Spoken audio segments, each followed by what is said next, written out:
What's going on, guys? Welcome to your first week of extra workouts for Strength Project X. I want to go over a few things for you guys so you kind of get an idea of what I'm looking for on your off days. I want to go over some of the movements that you may or may not be familiar with, just so you have a refresher in your mind, or that you're able to do it with no problem. Okay, so one of the first movements was right after foam rolling, the lunge with the overhead reach. Okay, all I'm trying to do is just open up your hip flexors, guys. One of the most basic stretches that we do in this gym, and you've probably seen it around quite a bit, but a couple of key things I want you to pay attention to. When you do it, be sure that your feet are lined up, okay, straight ahead, even the back one. As you come down, make sure that you're squeezing this glute on the side that the leg is on the back, okay, that way it'll stabilize your lower back. Bring your shoulder blades back, don't lean back, just pull your shoulder blades back. As you're doing it, reach over the top with both hands. Okay, but reach towards the side that your front leg is on. All we're trying to do is really increase the stretch right here. If that's too much for you this time, just bring your knee all the way down, guys. You can get a very similar effect by simply bringing it down there. Okay, hold each side for about maybe 5, 10, 15 seconds, but then switch. Do about 3 sets each side going through that. But I encourage you, as you also squeeze your glute, that's actually the antagonist muscle to your hip flexor, okay? Because this is responsible for extending your hips, this is responsible for flexing your hips. So as you activate your glute, you're actually going to be able to get a more powerful stretch benefit from the hip flexor because it's more relaxed, okay? So, crazy nervous system stuff, so use it. Next thing, one leg glute bridge. This is going to be an elevated glute bridge. Okay, you can find anything from a chair to a couch, to some steps outside, doesn't really matter. But when you do it, you're going to line up one foot, toes are going to be straight ahead. You're going to look to put your foot about the middle or just below the middle of your foot. You're going to press it straight down on that item. Make sure it's a stable item. I wouldn't be surprised if this thing actually moved as I was pressing up on it. Make sure it's backed up against the wall or something. But right here, just let your free leg be free. From here, you're going to drive your foot straight down the object until your body's completely flat. You're fully extending your hip. If you're not sure if your glute's actually working, just go ahead and give it a little tap, okay? You want to make sure that everything is flat and flush. You don't want anything to be down here like this. Make sure it's all the way up and come back all the way back down, okay? Also, make sure that you're activating your breath as you're doing this. Use your belly breaths. Take it in using your diaphragm, which we rarely use anymore. Make it a powerful contraction. Explode up, and come back down. Mind you, you don't have to bring your leg all the way up. A lot of people tend to swing themselves up. There's no reason to do that really, guys, other than just kind of look silly. But if you want to do that, that's cool. But you don't need to do it. Certainly I don't use it for momentum purposes, okay? We're trying to activate your glutes. Next one is going to be high knees. These are not in place high knees. If you're limited on space, just get outside, okay? Just go in your driveway or the parking lot or whatever you got. High knees, what we're doing, we're focusing on what we'd like to focus on during our sprints. You want to keep your hands shoulder width the whole time. You don't want anything crossing our bodies. When we cross our bodies, the weight and the momentum that we're creating is actually going to the sides, which does us no good when we're trying to go forward, okay? Also, we want to make sure our hands are open and we're keeping our arm at a 90-degree angle the whole time. In other words, I'm going to hit myself in the face. In other words, we don't want to just keep it down to the side. That will get you nowhere fast, okay? We want to use the momentum of our arms. Make sure you're going from this cheek to this hip, getting full range of motion. Sometimes, if you're not able to get all the way back there, it's because you're missing range of motion in your internal rotators, or you're restricted coming up as well, depending on where you're restricted, okay? So, the momentum of your arms is going to dictate the speed of your legs. Because as you all know, I've shown you the funny demonstration where you can't really pump your legs faster than your arms, okay? And vice versa. So, when you're doing these, guys, also make sure to bring your knees up towards your chest. Find a little space that's like 5 yards apart. Make the steps short and choppy. Now the balls of your feet in the ground. Pause. It's only like 5-10 seconds worth of sprinting, okay? You're not going very far. Give yourself 5-10 seconds. Turn around, go back. Make sure you're also not focusing on bringing the heels to the butt. That does nothing to mimic sprinting, and it will do you no good, okay? Bring the knees up. We may need to even work on your hip flexors, okay? Lastly, standing sprints. These are awesome. These are great for form in your upper body for sprints, okay? That also helps to activate some of your core muscles that you're going to be using during a sprint. All you simply do is stand, get in your sprint formation, from the side, okay?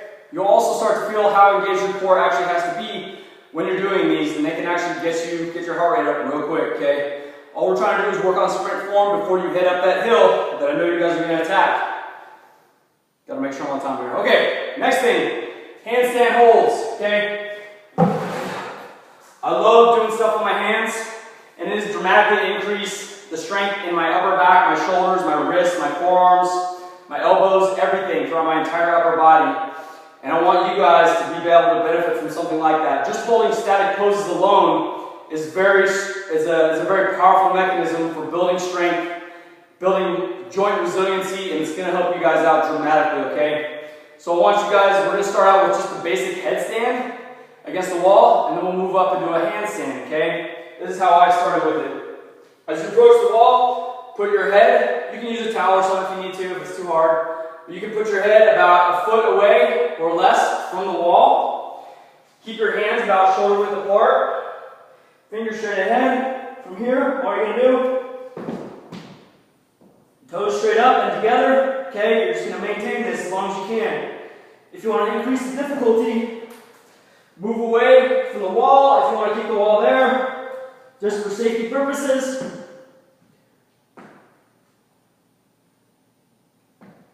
As you can see, it's a little more difficult to hold your position from here. Squeeze your glutes and balance yourself as best you can.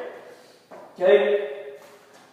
Highly recommend not doing that on concrete or on this floor. I've honestly never done it on this floor. I usually do just handstands. For my handstanders, hands shoulder width apart. Make sure you lock out your arms, biceps forward, just like we do for our push-ups.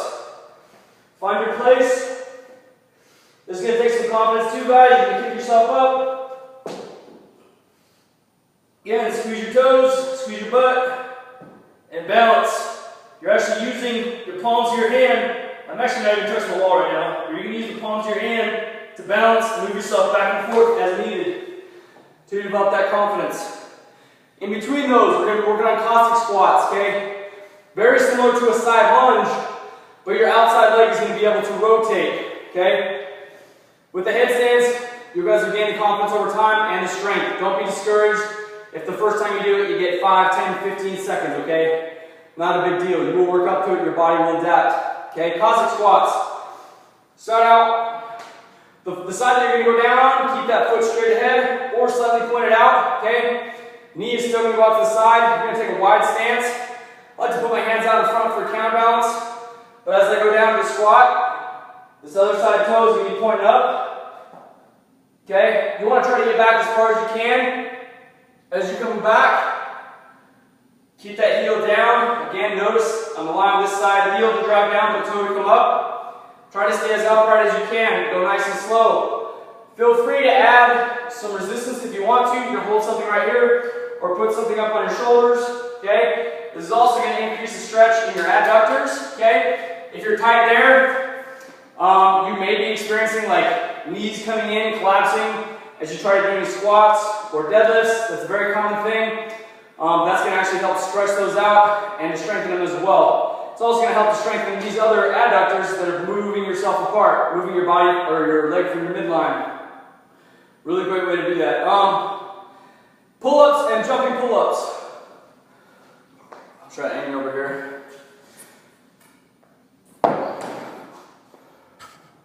Okay, right here. Okay, so I got a pull-up bar here. I don't know if you can see it or not. Pull-ups, make sure your hands shoulder width apart. Make sure the elbows are coming in line with your body just like we do with push-ups. Don't let it angle out and go out to the sides, okay? Make sure it's right in line. Also, use your shoulder blades. Pull yourself down and back up. Make sure you're getting a full range of motion. Make sure you're also activating your lats and your shoulders. So this is starting position. This is relaxed arms, not a good position.